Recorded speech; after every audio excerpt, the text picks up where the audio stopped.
From the Bill of Rights Institute, Fabric of History weaves together U.S. history, founding principles, and what all of this means to us today. Join us as we pull back the curtains of the past to see what's inside. Disney World, Disney Plus, Donald Duck. The legacy of Walt Disney is all around us. But what do we actually know about the creator of the multi-industry empire we have all grown up with? In our last episode of 2020, Mary, Gary, and Eryn are joined by special guest Tracy Downey, teacher and longtime Disney World cast member, to examine the relationship between the entrepreneur Walt Disney and his company today. What can Tracy's unique insider perspective teach us about the thoughtfulness that goes into the Disney experience? How important is Walt's vision to the present-day company? Hello, Fabric of History listeners. This is Mary, and I am joined once again by Gary and Eryn. Hello.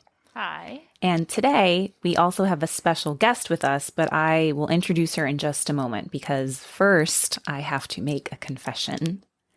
When I'm alone in my car, I still belt out part of your world from The Little Mermaid with my entire heart and soul. I put everything into this song because I did this as a little girl, and I'm still doing it as a 30-something-year-old woman. And if you're wondering what this Disney confession has to do with the Bill of Rights Institute, let me explain. So at BRI, we are all about creating resources that engage and empower teachers and students as they think about what it means to be a part of civil society. What does it mean to be part of a community? One of our curriculums that supports this mission is called My Impact Challenge. This curriculum, as the name would imply, challenges students to think about the ways in which they can have an impact in their community. BRI believes that entrepreneurship plays a pivotal role in this. And this brings me back to Walt Disney. Disney is an American entrepreneur whose vision and legacy has a near daily presence. If I ask someone, what's your earliest Disney memory, or what's your favorite Disney movie, what's your favorite Disney song, chances are they have an answer for you. So this got us talking about all things Disney. Who was Walter Disney? What's his story? And why is his legacy still very much affecting us today? Now I'm back to our special guest. Tracy Downey is with us today. Hi, Tracy. Hi. Thank you so much for being with us. My pleasure. Tracy is a history teacher and has been a Disney cast member for the last 25 years. As Gary, Eryn, and I are talking about Disney, we knew we had to get Tracy on the podcast with us to join in this conversation. So we're really excited, Tracy, that you took some time from your busy school day to chat with us. I think, so we've talked about entrepreneurship before on this podcast. We've talked about, people who take risks, who start out with an idea and they have hard work, they have good luck, and they sort of live the American dream. And I think Walt Disney is an example of that, but his dream, his vision is just so much a presence in everyday life. Like, it's not just in history textbooks. It's on Disney Plus. It's on our t-shirts. It's on our watches. Our kids are obsessed with movies. So why is that? Why does he stick around so vividly? I think is a question that we really want to get into. I think, for speaking from someone like from Florida, so the company itself is a huge presence here, but everybody that works for them, for the Disney company, really, truly, wholeheartedly believes in Walt's vision and his dream of, that you can dream and create the most magical place on earth, but it takes people to bring it to life. And we're honored to be those people. And there's the people that do it for high school and, they do it for a few years and they leave, but everybody ends up coming back. Then there's the lifers like me who have been here for, tons and tons of years. But we've grown up there. I was 19 years old when I started there. So everything about my life to now, I'm 44. But everything about my life, how I handle things, how I interact with my students, how I teach certain programs, everything is about that magic and that remembering that everybody has a child inside and everybody, I can't go through life being a business person. It never worked for me because it's instilled in me that you have to remain young. You have to have that heart. I do think it's fascinating that in hearing you say that, Tracy, because probably you would say at the core of it that Walt Disney was a business person. And so I think it's really interesting how he managed to kind of coalesce those two things together, where he was a business person and this entrepreneur, but still had that idea of we all have the child inside of us, because I think we do keep those so separate today. And he somehow managed to not only put those together, but do so and create this multi-billion-dollar company. Maybe we should take a step back for a second. We'll take a quick break and maybe talk a little bit about who Disney was and how he got to this point where he became a businessman that built a business on making magic and dreams. So we'll take a quick break and we'll be right back. Hey, Fabric of History listener. Learned anything new yet? At BRI, we have a lot more to share. Check out our YouTube channel in the description, where we explore U.S. history and civics with scholars and teachers. We update weekly and would love for you to join the conversation. And now, back to our show.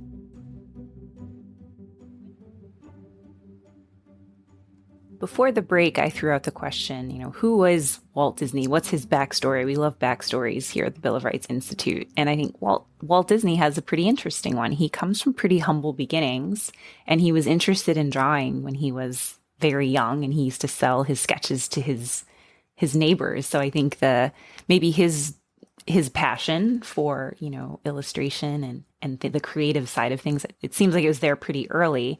And he joins forces with his brother pretty early in his career. He works, as a cartoon advertiser, then, joins up with his brother, Roy, who I just learned was really more of the businessman of the two. And I just think that's fascinating. Tracy, what can you tell us about their partnership or how they work together? First of all, the brothers were really, really close. So they came from humble beginnings, like you said, in Marceline, Missouri, which is this itty bitty teeny tiny town. And they had to break free. And, as they moved, and Walt has these visions and these ideas, and his ideas get away from him. He's got this, they're going to draw, and that's perfect. And Roy's going to help. And then he's going to draw more. And Roy's like, okay, do you have the time? The really good description would be Walt is the balloon and Roy was the string. So Walt's like, oh my gosh, I have an idea. I'm so excited. And then we're going to do this. And we're going to do this. And Roy was like, oh, okay, just hold on. And then would be there to pull him back down to say, this is what we have to do. I mean, Walt went bankrupt. And Roy is the one that was like, okay, let me try to get these finances together. And it's the reason why when Walt passed away, Roy was able to finish his vision, because he knew exactly what Walt wanted.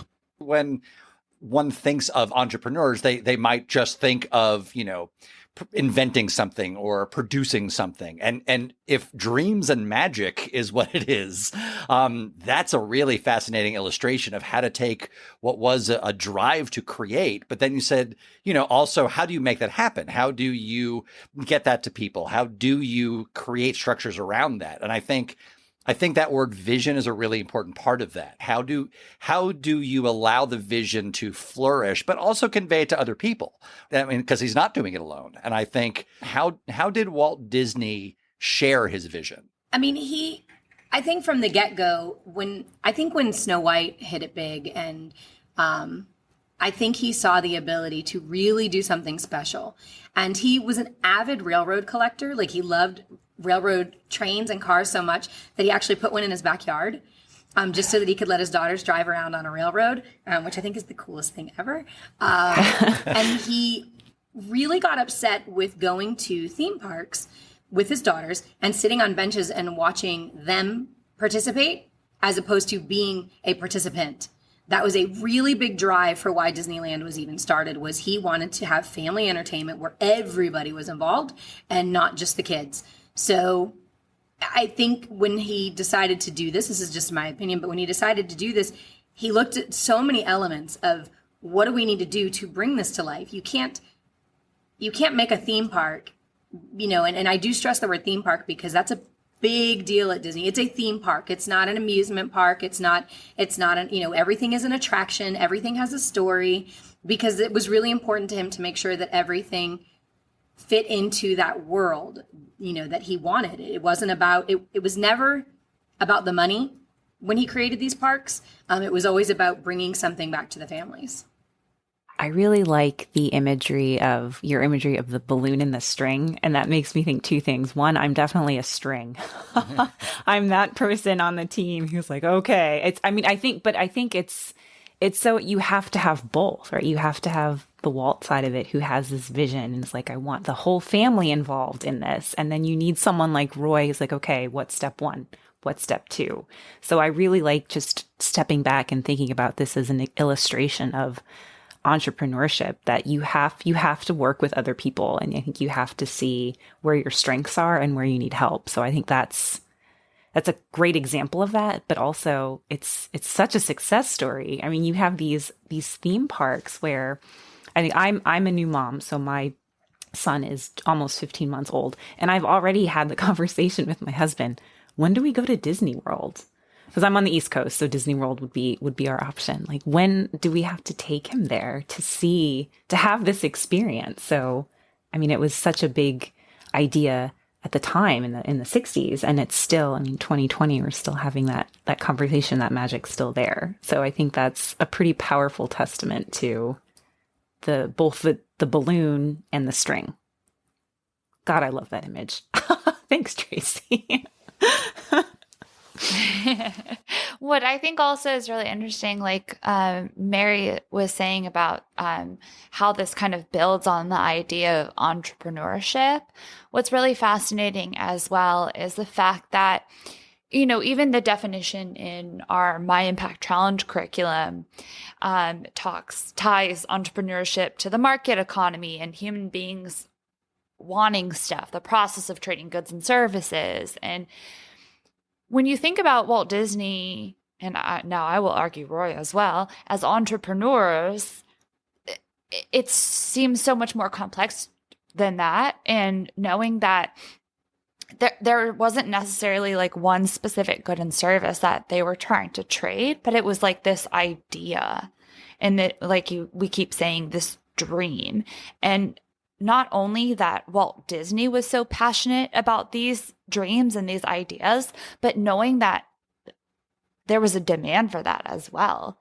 Well, he jumped on the idea of like I said, that baby boom, you know, and coming off of World War II, it was so tragic that people wanted something good. And, you know, you're right when you say that the idea of selling a dream. Like, you want to buy my dream? Like, and to be able to sell it. But I believe that, you know, I believe we talked about this, Gary, was Disney World, Disneyland, all of them sell not necessarily they sell that idea to different ages. So if you go to Disney, if you bring your 15-month-old, you're going to have an amazing time. But when you bring him when he's 3, it's going to be a totally different experience for him and you. And then it goes through the stages of life. And Walt was so good at making everything inclusive that when you walk through that park, whether you have a child attached to you or a grandchild attached to you, or you're by yourself, I've done it before, just by yourself walking through that park, it's magical every single time. Every time has a different story. Every time has a different experience. And that was all he cared about, was making those stories happen so you could leave and say, I have a story to tell you. Yeah, in the curriculum, we note that, you know, part of a crucial part of entrepreneurship is empathy, right? And I think the way you're describing it is really interesting in terms of he sees an opportunity to provide experiences, to provide. It could be joy. It could be lots of emotions, really. I mean, there are certainly Disney films that make me cry every single time, or feel joy or things like this. And to want to provide that to people and to say, like, I know that I think that's a great point to say, like, no matter who you are, wherever you're at, whatever age, you know, part of that is also the experience over time, right? Is recapturing what it's like to remember. But now it's different this time, but it's still awesome in a kind of a different way. And designing something to provide, to address that need for cool experiences. Having that drive something, not trying to make an experience to sell me something, but it's about the experience. And whatever one needs to do to have that happen, whether or not that's invite me to travel out of state, or whether or not that's provided on TV, or whether or not to go to the movie or own a shirt or whatever, it succeeds in doing so. And that's the eye that I think an entrepreneur possesses, even outside of, as you said, the money part. It's we see a problem. We're satisfying a need, and that need can be joy, can be emotion. Well, and even with it being closed, it was closed from March 14th to July-ish, somewhere in July. The line to get into the park the day it opened was ridiculous. They let the cast members come back first, and the emotion for the cast members, like walking through the gate when they let us back in for the first time. I mean, it's our home. It was so incredible to watch everybody go from all these emotions, like, oh my gosh, we're back. And then people were crying. And for me, it was incredible. It's a piece of who I am. And it's kind of like, wearing a shirt that's been passed down, or something that you found. It gives us something tangible to hold. I don't have to buy something to hear somebody singing Let It Go and I start screaming at the top of my lungs, Let It Go, or Moana. It's a reaction that was driven by a man who said, let's make everyone happy. What a novel idea. Yeah. Disney has this amazing team called Imagineers. The Imagineers are the key to everything at Disney World. It's a dream job for any kid that learns about it. So Walt in his balloon would say, this is what I want. And then he would look at these people, these Imagineers, and go, make it happen. And then Roy would say, this is how much money you have. And they'd say, okay. And he was extremely detail oriented when it came down to the look, the way it was going to act. I mean, take, for example, if anyone's been to Disney World, the Pirates of the Caribbean, what person would think that the pirates needed to have hair on their legs? Walt did, because when you go under in the boat, and there's a leg hanging down on the bridge, it should be hairy. It's a pirate. Nobody, I don't think that. I don't check people's legs when I walk by. You know what I mean? But it's like, oh my gosh. And everybody notices it. Oh my gosh, he has hair on his legs. It's something that those Imagineers are really good at. And even without Walt being around today, they still know what he would have wanted. They still know that he would have wanted attention to detail. He would have wanted it to be something that people would enjoy. It's absolutely worthwhile to take a look at Walt Disney's life and how he had not only dreams and vision, but how he created these and shared these with others. But unfortunately, Walt Disney passed away in 1966. And yet since then, there's a lot of fidelity to this vision. This legacy does continue. Tracy, I was wondering if you can share with us a little bit of ways where Disney, the company, the organization, keeps this fidelity to the vision of Disney, the person. I'll try. So the theme park is what I know. So my best example is to give it to you through there, and we can talk about the movies. But those they seem to always be that magical, that magical quality. But if you look in the theme parks, there's certain things that are done every single day at that park, Walt Disney World specifically, because that's what Walt wanted. When you go through training for Walt Disney World, when I started in 1995, we did 2 days worth of something called Traditions, which was a class to teach you how to become a cast member. And I'll never forget them. The very first thing they did was take you through the train station. And there's this big Mickey floral, if you can picture it, it's got a big Mickey head, and they say, this is the curtain. And I remember thinking to myself, that's a flower garden. And then he said, the reason I say curtain is because everything at Disney is a stage. Walt wanted you to perform for these people. He wanted you to make these people feel welcome at home. So when you go under the train station, you're now going through the curtains and you're on stage. Well, they have you, after training, they have you look at it and they say, take a look at the castle. You'll never see it the same way again. And I, who had been to Disney World twice growing up, thought, what does that mean? Oh my gosh. And then they take you and they teach you everything you need to know, from the 2-finger point to the trash cans have to be 25 feet apart because people naturally throw trash at 30 feet. All these attention to details. And after your 2 days of training, they bring you back up on Main Street before the park opens and they say, now look at the castle. How do you feel? And you realize that you're now in charge of this story. You're now a part of this, and you don't lose that. And everybody that works there lives it. From even the stuff that we say, have a magical day. You say have a magical day instead of have a good day.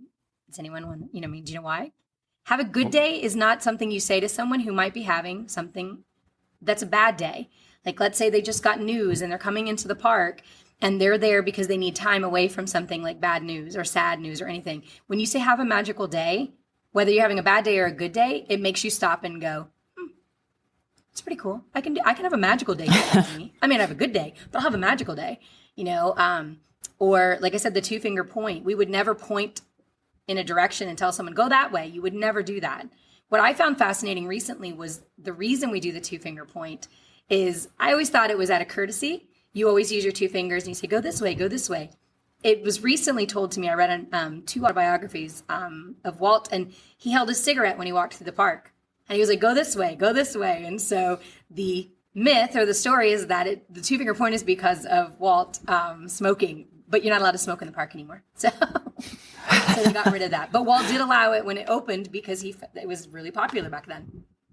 From your description, it's like the vision of entrepreneurs like Walt Disney is something that can be like inspired more than it can be shared by other people, like when you look at something or in the park, the movies, even the shows now, that you get that not only did he empathize with people, but you, the viewer, grow to empathize with people. You think if I were a child or another person, of any age coming into the park or any of these things, this invitation to see things through someone else's eyes.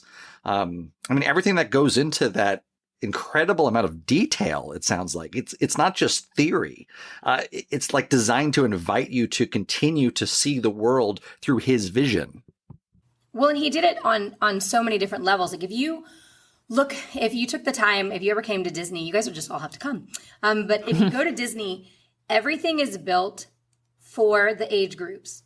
So for children, all the windowsills on the bottom floor, like when you're walking down Main Street, are lower. They're not at a standard windowsill height. So like you go to a house and the windows are at a certain level. At Disney, they're all lower. Why? So the children can feel like they're part of it.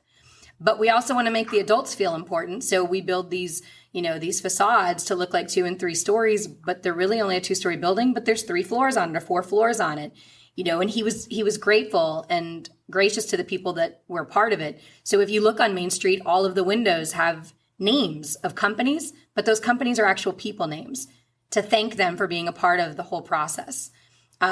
So people that, that walk through it, every detail is making sure that everything is included, even down to the smell on Main Street. When you walk past the cookie store, you want to go buy a cookie. Why? Because they're blowing the cookie smell out, so that the guests can embrace that and be like, oh, it's all a piece of it. It's a part of it. I love it. I need to hold the balloons. I need this. I need, it's I don't know. I always tell people it's like a bubble bath. Like you just want to lay in and be like, look at all this stuff, Hey, Tracy, I'm struck by, as you're talking about all of the detail that goes into the theme park, and of course yourself, you are a teacher yourself. I'm struck by the parallels with teaching. So I always thought of teaching as being a stage, like you're on stage, you're performing.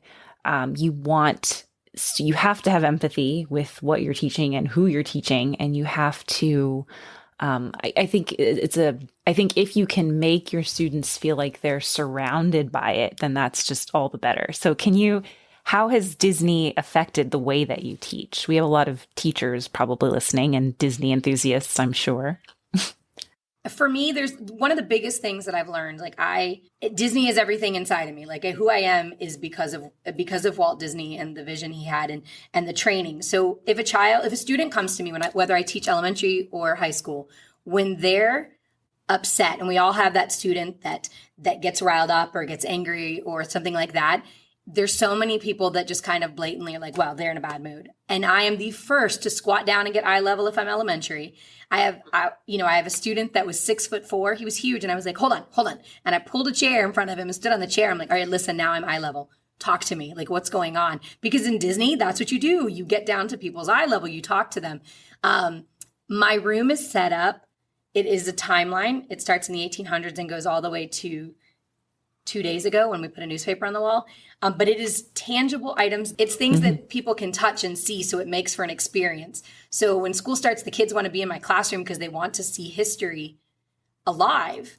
And I think that, you walk in and everyone always makes the joke, even if they don't know me. They're like, oh my God, it's like Disney World in history class. I'm like, yeah, I did it.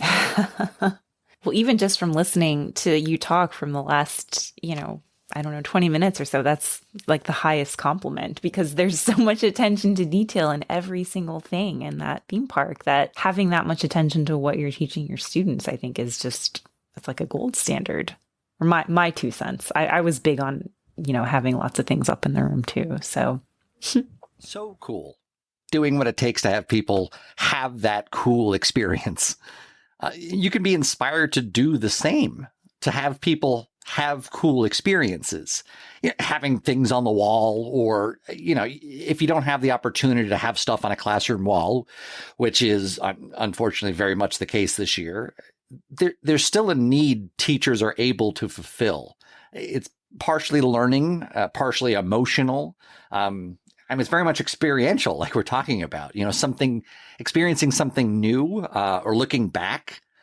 It's an opportunity when you're teaching, like I want you, the students, I guess, and other teachers too, but to you, the students, to have this experience, to think and feel about this thing or these things. And absolutely, teaching can be something like that, to fulfill that, to understand each other, to empathize with each other, and to create these experiences for you, with you, again, meaning the students or really anybody. Learning how that is done is worthwhile. To try to understand others and to invite them to, dream and experience along with you. I admit, Tracy, what a delight talking to you. The energy you have is infectious. From a student point of view, who wouldn't want to learn more? Because, you're just so into it. I'm pretty nerdy, but I'm proud of it. It's good. But I think it's interesting, too, because I used to be a trainer at Walt Disney World. I used to teach not only entertainment people, like how to do parades and things like that. But I also I did human resources. I did the welcome to your job. This is Magic Kingdom. And to have these people come in as, Ted off the street, and they're just like, I'm here for the job. And then I'm done with training them. And they're like, wow, I work at Space Mountain. And you're like, yeah, you do. And some of the cast members have taken it to a totally different level. I had the pleasure of working with someone at Haunted Mansion. I was filling in one day, and I worked at Jungle Cruise my first year when I started at Disney. I was on the college program, which is also really important that teachers should know that they have a college program. But I worked at Jungle Cruise, and they had sent me over to the Haunted Mansion, and I got to work with this lady. Her name was Tina, and I was waiting in, I don't know if anyone's been in there, but there's a stretch room where it feels like you're in an elevator and the walls are getting bigger. And anyway, so she's standing there talking to me, and she starts telling me about the ghosts in the Haunted Mansion. And I said, well, how do you know all this? Like, how do you know this? And she was like, because everybody knows. People that worked at Haunted Mansion created it. The 99 ghosts that are residing in the Haunted Mansion have names and backstories. And not because an Imagineer told them, but because those people have worked there and they have stories. And I think that's so cool. Nobody asked them to do that. Yeah. So cool. This invitation to collaborate and to be able to create. That sounds inspiring too. How can you be around creative people like that and not want to contribute? Which sounds a lot like it's bringing us back full circle to how we started this whole conversation, right? How can people contribute wherever they are, as long as they keep dreaming? It's almost worth taking a break to think about that.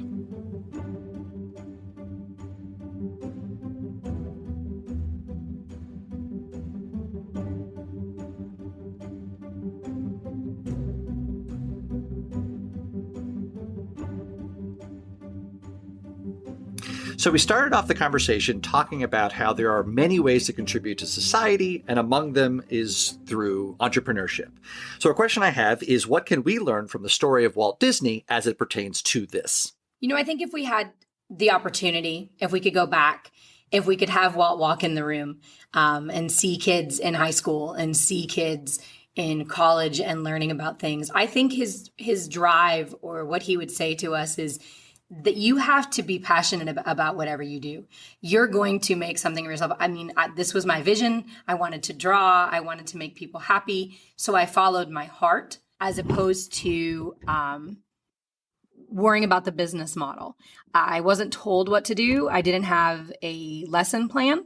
I went with what worked, and believing in myself, believing in the idea, I was able to create something that he couldn't. I mean, I think if he walked in today, I think he would be shocked. I think he would be happy. But I wholeheartedly believe that if I could bring Walt Disney back, which would be weird, but if I could, I wholeheartedly believe that he would tell anybody that you become an entrepreneur the minute you realize you can. It's so powerful. And I think that's a message that not only young people, everyone needs to hear that, right? It's not just young people, but anyone. If you think you can do it, and I think if you seek out the help of others who can help you along the way, then I'm starting to sound like Dr. Seuss, know the places you'll go, but it's 99% guaranteed. So I think that's a great way to tie a bow on the magic of Disney. Tracy, thank you so much for being with us today. Really appreciate it. I know I learned a lot, and I was a skeptic, but I'm ready to plan our first Walt Disney World vacation with my little guy. Maybe not this year, but soon. So thank you again. Get in contact with me and I'll walk you through all the steps. I will definitely do that. Again, thank you so much, Tracy. And to all our listeners out there, you can share with us your favorite Disney memories. What does entrepreneurship mean to you? Any thoughts you have on this at comments@fabricofhistory.org. And until we see you again, have a magical day. The Bill of Rights Institute engages, educates, and empowers individuals with a passion for the freedom and opportunity that exists in a free society. Check out our educational resources and programs on our website, mybri.org. Any questions or suggestions for future episodes? We'd love to hear from you. Just email us at comments@fabricofhistory.org. And don't forget to visit us on Facebook, Twitter, or Instagram to stay connected and informed about future episodes. Thank you for listening.